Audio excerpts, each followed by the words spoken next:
नमस्ते, अभिवादन आपका इनोसेंट इन्वेस्टर के इस नए वीडियो में आपके लिए डिस्क्लेमर। बाजार एक छोटी सी गिरावट दिखाती है। जी हाँ, 150 पॉइंट की गिरावट कोई बड़ी गिरावट नहीं है, लेस देन 1% की गिरावट है। निफ्टी 15,000 के ऊपर ट्रेड कर रही है, तो आप खुद इस बात को समझ सकते हो। बाजार 1% भी नहीं गिरती है, लेकिन इंडिया विक्स 10% ऊपर चला जाता है, इवन 11% ऊपर चला जाता है। इसका कारण क्या है? ये डर का माहौल आता कहाँ से है? ये डर का माहौल ना अपना डेटा इस हिसाब से बदल लेता है कि हमको आपको तुरंत गलत प्रूफ कर देता है। हम जो डिसीजन लेकर बैठेंगे, बाजार अपना डेटा तुरंत चेंज करेगी और हमको गलत ठहरा देगी। इसलिए मैंने इससे पहले वाली जस्ट आपको वीडियो दी है कि गलतियां मत दोहराइए इस बाजार में। एक बार गलती कर लिए, दोबारा उससे सीख ले लो, अदरवाइज तकलीफ बढ़ेगी। अब 11% इंडिया विक्स वोलेटिलिटी इंडेक्स में 11% की बढ़त कहाँ से आई है? 1000 करोड़ की बिकवाली काफ़ी दिनों बाद डीआईआईज की तरफ से आ गई। जी हाँ, इसी कारण इंडिया विक्स में इतना बड़ा इजाफा आया। कल 500 करोड़ की खरीदारी आई थी एफआईआईज की तरफ से, आज वहाँ भी 500 करोड़ की बिकवाली आ गई।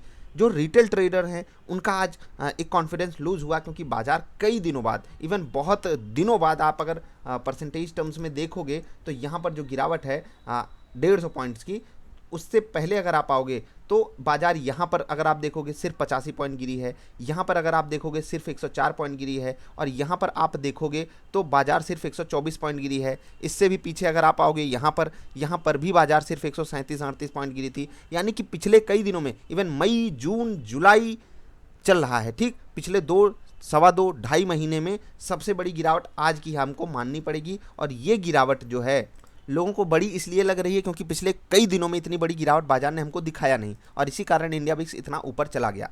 अगर हम नॉर्मली एक परसेंटेज टर्म्स में देखें तो हमारे बाजार के लिए ये गिरावट छोटी है, लेकिन अगर हम पिछले कुछ दिनों से कंपैरिजन करें, विदाउट एनी डाउट ये गिरावट बड़ी है। तो यहाँ पर हमको आपको क्या अलर्ट होने की ज़रूरत है, उसके बारे में बात करेंगे कल की बाजार वाली वीडियो में, जो अभी आएगी थोड़ी देर बाद। लेकिन यहाँ पर जो डेटा पॉइंट मैं डिस्कस करने आया हूँ एफआईआईज और डीआईआईज का, तो देखिए डीआईआईज के पास पिछली बार जो डेटा आया था म्यूचुअल फंड इनफ्लोज का, वो वन ऑफ द हाईएस्ट था, और इसी कारण उनके पास पैसा था, उन्होंने डाला। अभी जो रिसेंट डेटा आया है वहाँ पर एक बड़ा स्टीप फॉल हमको देखने को मिला है म्यूचुअल फंड इनफ्लोज में। तो अब डीआईआईज की तरफ से उतना बड़ा सपोर्ट नहीं मिलेगा जितना हमको पिछले कुछ दिनों से मिलता हुआ आ रहा है, और उसका जीता जागता उदाहरण आज हम लोगों ने देखा कि डीआईआईज की तरफ से 1000 करोड़ की बिकवाली की गई, जो कि एक अच्छा साइन नहीं है।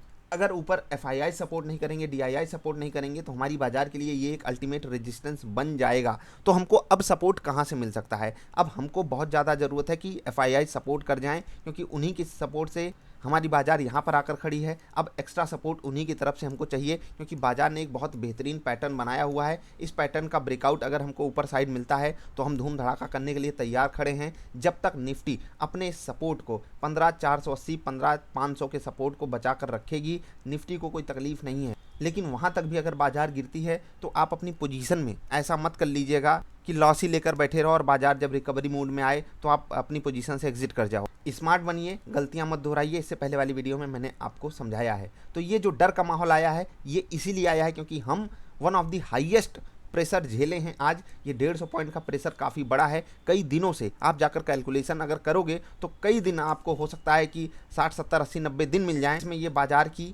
भारतीय बाजार की सबसे बड़ी गिरावट आपके सामने हाजिर है क्लोजिंग बेसिस पे। इंट्राडे में तो हम और बड़ी बड़ी गिरावट झेल चुके हैं इन्हीं दिनों के दौरान।